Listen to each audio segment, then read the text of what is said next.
Bonjour, je m'appelle Bénédicte Nsendo. Je suis originaire de Kinshasa, en République démocratique du Congo. Et je suis membre de Chrétiens Témoins dans le monde. Et je viens de partager mon témoignage. Ce que le Seigneur a fait dans ma vie, comment je vivais avant de connaître le Seigneur et comment je l'ai connu et comment je vis maintenant cette relation avec lui. Alors, pour vous raconter un peu mon histoire, c'est que je suis née d'une famille chrétienne. Mon père et ma mère, vraiment, ils aimaient le Seigneur, ils aiment toujours le Seigneur. Et ils nous ont vraiment conduits dans cette tradition, dans cette coutume d'aller tous les dimanches à l'église. Déjà en tant que bébé, j'ai été baptisée à l'église.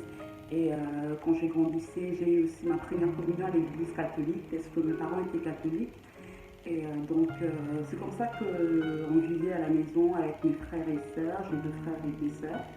Donc tous les dimanches, on allait à l'église. Et vraiment, c'est comme ça, c'est vraiment dans cette tradition, dans cette coutume qu'on grandissait. Et quand je suis devenue adolescente, mes parents voulaient vraiment que nous puissions servir le Seigneur, ma sœur et moi. Et donc, mes parents nous ont intégrés dans de groupes, différents groupes à l'église, toujours à l'église catholique. Mais personnellement, on ne voulait vraiment pas parce qu'on se disait, bah, ça ne concerne pas trop. Donc c'est comme ça qu'on vivait, on grandissait. On allait vraiment à l'église par coutume, par tradition. Et c'est comme ça qu'on vivait. Et en grandissant, j'avais vraiment un caractère très difficile. J'étais une fille très rancunière, très colérique et surtout méchante parce que j'avais vraiment du mal à supporter mes frères, à supporter mes sœurs, même ma propre mère. Je me rappelle un jour, j'étais tellement en colère, je ne me rappelle plus ce qu'elle m'avait dit, mais j'étais tellement en colère ces jours-là que j'ai dû l'insulter parce que je n'arrivais vraiment pas à supporter qu'on me parle mal, qu'on me dise quelque chose que je n'aime pas et comme je n'avais pas vraiment à chaque fois la force de répliquer. Donc ce que je faisais, c'est que j'ai gardé vraiment cette rancune en moi. Et même avec ma grande soeur, ma propre soeur, on partageait le même chambre, on pouvait faire 3 mois, on ne se parlait pas. Parce que j'avais vraiment ces sentiments de rancune, d'amertume, et j'avais vraiment du mal à pardonner, non seulement mes frères, mes deux frères, mes deux soeurs, mais même certains membres de ma famille. Vraiment de cousins, de cousines. J'avais vraiment du mal à pardonner et il y avait vraiment de gens que je détestais, que j'haïssais carrément. Et donc c'est comme ça que j'ai grandi et quand je suis arrivée en dernière année avant d'avoir le bac, pour vous dire en fait j'étais vraiment une fille qui aimait beaucoup la solitude, je n'avais presque pas d'amis. Donc chez moi à la maison, j'avais vraiment cette identité de fille qui aime les études, qui ne sort pas, qui est tout le temps à la maison. Après l'école, c'est la maison. J'ai réussi bien à l'école. Et c'est vraiment l'image que j'avais chez moi à la maison. Donc je suis bien, je ne sors pas. Vraiment, je passe tout mon temps dans tout ce qui est études, tout ça. Contrairement à ma grande soeur qui allait à chaque fois se balader avec ses amis. Moi, j'étais vraiment pas dans ce genre de choses. Mais arrivant en dernière année, avant d'avoir mon bac, j'ai adhéré à un groupe de filles dans mon lycée. Et ces filles m'ont vraiment influencé dans de mauvaises choses. Et entre autres, cette vie d'avoir des garçons, de petites amies, tout ça, que je ne connaissais pas parce que comme je disais, en fait, j'étais vraiment une fille qui aimait beaucoup la solitude, j'étais tout seule dans mon coin. Et quand j'adhérais vraiment ces groupes d'amis, j'attendais tout le temps quelle sera-t-elle, qu'elle a un copain, tout ça. Et moi, je me disais, bah, je suis toute seule, comment je peux faire aussi pour avoir quelqu'un, tout ça. Et comme je ne connaissais pas tellement ces choses, alors il y a une de mes amies de classe m'a en fait mis en contact avec un de ses amis aussi de son quartier. Et c'est qui a fait que bon voilà, on s'est mis ensemble avec ces garçons. Et depuis que j'ai commencé cette relation, vraiment j'ai vécu très mal. Donc ma vie avait complètement changé, mon caractère. Et j'étais vraiment devenue très hypocrite parce que chez moi à la maison, j'avais toujours cette image dans ma famille une fille qui aime vraiment les études, se comporte bien. Après l'école, je rentre à la maison. Contrairement, comme je disais à ma soeur, elle vraiment c'était ouvertement, elle allait se balader avec ses amis. Moi, déjà, mes parents savaient que je n'avais presque pas d'amis, donc mon temps c'était l'école, la maison. Mais quand j'ai commencé cette relation en dernière année, j'étais vraiment devenue très hypocrite et je mentais carrément parce qu'il y avait deux fois, il fallait voilà, aller rendre visite à ces garçons, tout ça. Donc il fallait trouver une raison à la maison.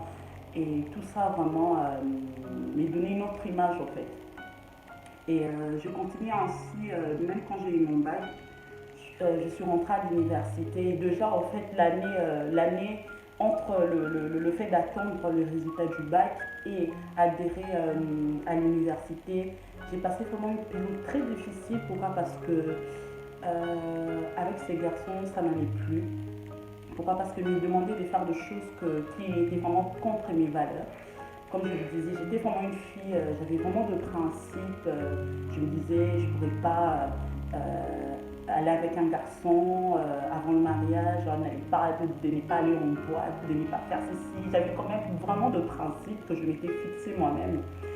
Mais quand j'ai commencé avec ce garçon, il me demandait des choses au fait, qui étaient contre mes valeurs, contre mes principes. Et à chaque fois, ça n'allait pas et tout ça. Et comme je voulais vraiment le garder, je me disais si je ne suis pas avec lui, parce qu'il me menaçait en me disant voilà, si je ne fais pas ce qu'il me demande, je ne serai plus avec lui, tout ça, il va me quitter. Et pour garder cette relation, moi je me disais non, je ne peux pas être seule, telle est avec telle, telle est avec telle. Du coup, je commençais vraiment à faire ce qu'il me demandait et ce qui a fait que je suis tombée dans l'impudicité, vraiment dans des choses qui ne me plaisaient pas au Seigneur. Et en moi-même, en fait, je sentais vraiment que je n'allais pas bien. Pour moi, en tout cas, j'étais consciente que ce n'était pas bien ce que je faisais, mais pour garder cette relation, en fait, je me sentais comme obligée de le faire. Et j'ai continué ainsi, j'ai adhéré à l'université. Et une chose qui s'est passée, c'est que vraiment, par providence, j'ai toujours dit que c'était vraiment la main de Dieu, c'est que j'ai été séparée de toutes mes amies, en fait, de tous ces amis qui m'ont conduit dans ces choses-là. Pourquoi? Parce que je voulais déjà faire la médecine à la base. À la base, je voulais faire la médecine, mais comme je n'avais pas réussi au test d'entrée à l'université, donc j'ai complètement changé de branche. Je me suis retrouvée à l'économie, donc ce qui a fait que vraiment on était complètement séparés avec ses amis. Donc elles sont parties dans d'autres, plusieurs sont partis dans d'autres universités parce qu'on voulait tous faire la médecine. Mais comme la plupart vraiment n'avaient pas réussi à ce test, donc on s'est vraiment séparés. Donc plusieurs sont partis dans d'autres universités et dans l'université où j'étais, on était resté à 5, mais seulement à 5, j'étais la seule à faire l'économie et les autres faisaient, voilà, et au moins ils avaient réussi en médecine, tout ça. Mais comme on n'avait pas les mêmes horaires, donc on se voyait presque plus au fait. Donc là, je me retrouve un peu toute seule dans mon coin et tout ça. Et c'est là où j'ai découvert d'autres amis du coup. Et donc j'ai commencé à fréquenter d'autres amis. Mais je continue toujours dans ma mauvaise vie au fait. Donc après le garçon avec qui j'étais, il a voyagé, il est parti en Afrique du Sud et je suis restée seule. Et puis après j'ai commencé une autre relation, mais c'était toujours pareil. Donc à chaque fois que j'ai vivais avec quelqu'un, c'était toujours la même chose. On me demandait de faire des choses que moi je ne voulais pas. Mais j'ai tombé toujours vraiment dans le même chose, au fait, vouloir garder toujours quelqu'un avec soi pour ne pas vraiment être mal vu des autres, parce que je me disais en tant que jeune, il faut quand même avoir quelqu'un. Mais toutes ces relations, en fait, ne m'apportent pas la paix. Au contraire, à chaque fois que j'étais avec quelqu'un, je me sentais culpabilisée. Pourquoi? Parce que, en fait, j'étais devenue vraiment une fille très hypocrite. Je donnais une autre image dans la famille alors que je n'étais pas réellement ce que mes parents pensaient. Donc, il est arrivé qu'au fait, des nouvelles amies que j'avais croisées à l'université, plusieurs d'entre elles sont devenues chrétiennes parce que, comme j'ai fait mes études en République démocratique du Congo, j'ai étudié dans une université protestante. Donc, dans cette université, il y avait vraiment un mouvement de jeunes qui témoignaient de Jésus, qui parlaient de Jésus. Donc, il y a certaines amies qui sont devenues chrétiennes suite à ces mouvements. Et leur vie commençait vraiment à m'interpeller. Je voyais comment elles étaient changées, elles étaient transformées. elle parlait de Jésus, elle parlait de enseignements, de prédicateurs. Je me disais, waouh, c'est vraiment, j'allais toujours à l'église parce que c'était vraiment la coutume de la famille, aller tous les dimanches à l'église. Mais j'avais vraiment l'impression que ces filles avaient quelque chose que moi je n'avais pas. Et à l'intérieur de moi, je commençais vraiment à me poser des questions. Je me disais, c'est vrai, je pars à l'église, mais déjà, je n'avais pas la paix au fait parce que, comme je vous disais, à chaque fois que j'étais en relation avec quelqu'un, je me sentais culpabilisée parce que je faisais des choses qui étaient vraiment contre mes valeurs et qui détruisaient en fait mon image que j'avais, que mes parents même connaissaient. Et en moi, en fait, je n'avais plus de paix. Et même mes propres amis, en fait, ces amis en question, ne connaissaient pas vraiment la vraie Bénédicte que j'étais. Parce que même devant elle, elle me voyait comme une fille bien, j'aime beaucoup les études. Mais en réalité, à chaque fois, il y arrivait des fois où je leur disais, bah voilà, je sors, je vais à tel endroit, mais en réalité, j'allais voir un copain, un truc comme ça. Et, il est arrivé à une année, au fait, vraiment. Il y a un des étudiants en fait, toujours de ce groupe de jeunes qui témoignaient de Jésus à l'université. Et cet étudiant me parle de Jésus. C'était vraiment pendant la pause, il m'approche, il me parle de Jésus. Et c'est ces jours-là vraiment que j'avais compris que c'est vrai, j'ai déjà entendu parler de Jésus, mes parents sont chrétiens, je pars à l'église, mais la manière dont il m'avait parlé de Jésus, en fait, il me disait euh, que Jésus vraiment était capable de changer ma vie parce qu'il y arrivait un moment, en fait, j'étais vraiment consciente que la vie que je menais ne plaisait pas à Dieu. Mais je ne savais pas comment me débarrasser de cette vie-là. Je ne savais pas comment abandonner. J'étais tellement accrochée à cette vie et surtout le fait de se dire en moi-même que si je ne fais pas ce qu'on me demande de faire, voilà, ces garçons me quittera, tout ça, je vais rester seule. Et j'étais vraiment accrochée à ça. Je ne savais pas comment sortir de cette vie. Et quand il m'a parlé de Jésus, il m'a vraiment dit que Jésus était capable de changer ma vie. Et il m'a présenté Jésus et j'avais pris la décision de donner ma vie au Seigneur ce jour-là. J'avais demandé pardon, j'ai demandé, voilà, avant même de prendre cette décision de donner ma vie à Jésus, j'ai vraiment demandé pardon. J'ai dit, Seigneur, pardonne-moi. J'étais vraiment consciente que je menais une très mauvaise vie en cachette que beaucoup ne connaissaient pas. Et ce jour-là, j'ai vraiment demandé pardon, Seigneur, pardonne-moi, Seigneur, pardonne-moi. Et bon, voilà, pour moi, c'était fini. Mais curieusement, quelques jours après, dans la même semaine que ce garçon m'ait parlé, un autre étudiant, toujours du même groupe, il m'approche, il me parle de la part de Dieu, il me dit des choses, il me dit presque ce que vraiment le garçon m'avait dit avant, mais là, il dit encore en profondeur que vraiment qu'il y a des choses que j'avais abandonnées, que j'aurais pris et que Dieu voulait vraiment se servir de moi, mais il y a vraiment des choses que je dois abandonner. Vraiment, il m'a parlé clairement, ouvertement de choses que je vivais et c'est là où je me suis dit, waouh, Seigneur, il y a quelques jours, je viens de demander pardon, mais là, je suis bloquée, je ne sais pas qu'est-ce que je peux faire, qu'est-ce que je dois faire. Donc, en fait, j'avais vraiment envie de faire quelque chose que moi-même, je me disais, qu'est-ce que je peux faire en ce moment, en fait. Et c'est là où j'ai vraiment eu une idée parce que à la télé, parce qu'il y avait vraiment un moment où je me sentais interpellée par Dieu, comme je vous ai dit, quand je regardais comment la vie de amis avait vraiment changé quand ils ont rencontré Jésus.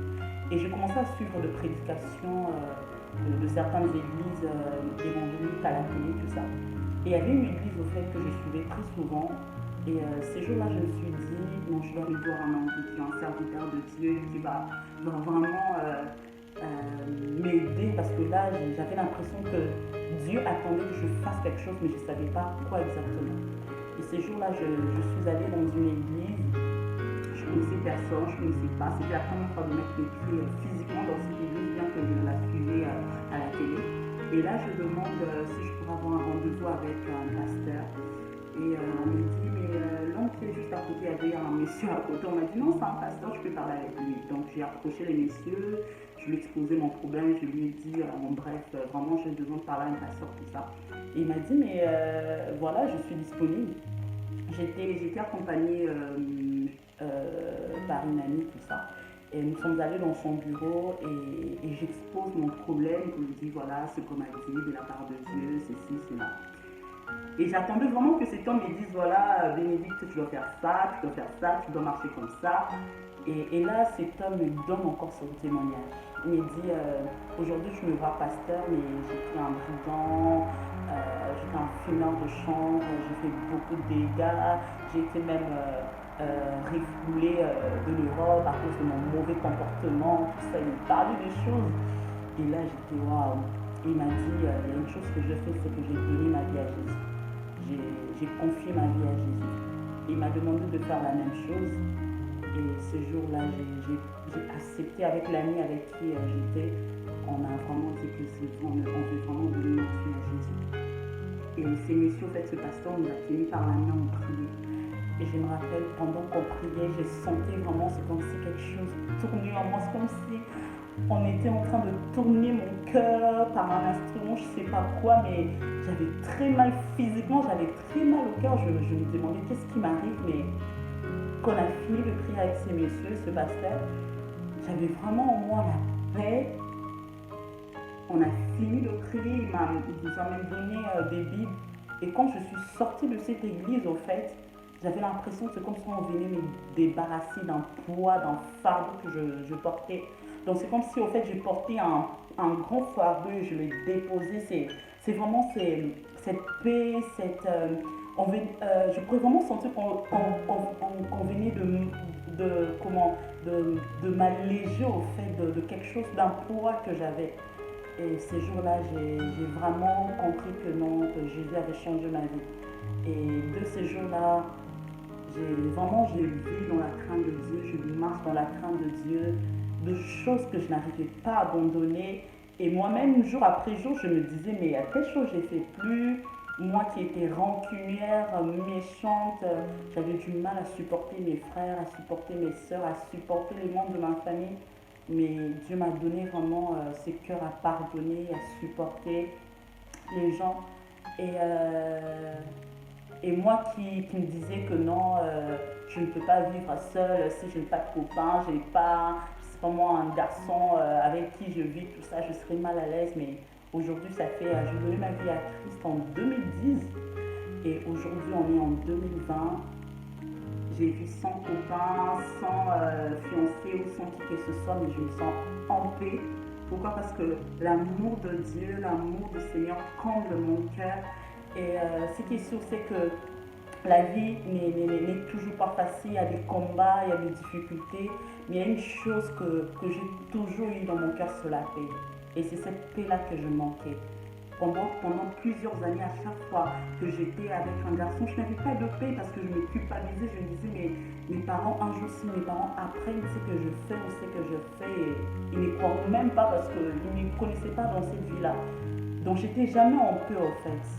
Mais dès lors que je donnais ma vie à Christ, peu importe les situations, les circonstances par lesquelles je peux passer, j'ai toujours eu cette paix en moi. Et le Seigneur m'utilise aussi pour témoigner l'évangile, parler de sa part. Et vraiment, je rends grâce à Dieu pour cette vie qu'il m'a donnée, cette vie éternelle. Et je crois que le Seigneur peut aussi le faire dans votre vie. Je ne connais peut-être pas, je ne connais pas votre vie, je ne connais pas votre situation. Mais sachez qu'il y a quelqu'un qui vous aime, il y a quelqu'un qui vous connaît mieux que vous-même. Et il est capable de changer, de transformer votre vie. Et peut-être que vous allez déjà à l'église, vos parents sont chrétiens, on vous a vraiment appris cette coutume, cette tradition d'aller à l'église, mais en réalité, vous n'avez pas de relation personnelle avec Jésus. Mais sachez qu'aujourd'hui, vous pourrez l'avoir. Il suffit juste de prendre cette décision, de donner votre vie à Jésus. Et Jésus est capable de changer, de transformer votre vie. N'hésitez pas à nous contacter. Nous sommes chrétiens témoins dans le monde et nous sommes disposés à vous aider dans cette démarche, de prendre cette décision, de donner votre vie au Seigneur. Et je crois que le Seigneur ne manquera pas de changer votre vie, de vous transformer. Que Dieu vous bénisse. Ciao, ciao.